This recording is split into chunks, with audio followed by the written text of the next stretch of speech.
So here's how you can delete multiple photos at once on the iPad. Let's get started. If you are new on the Foxtecc channel, make sure you subscribe because I try to make your day easier by helping you out with the tech stuff, right?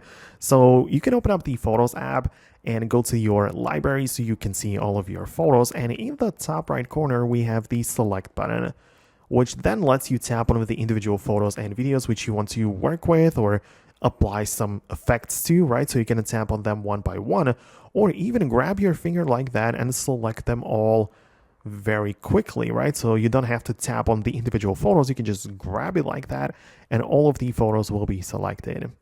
The point is that at the bottom, you can see how many items are currently selected, and there's also the trash icon. So when you tap on that, all of the photos which you tapped on or selected will be moved to the trash section, so you delete them like this.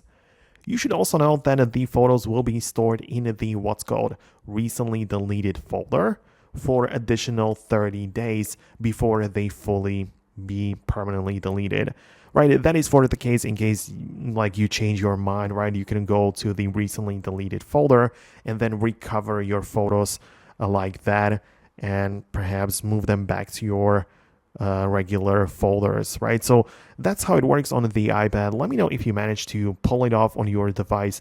Thanks a lot for watching, and I'll talk to you later in the next tutorials as well.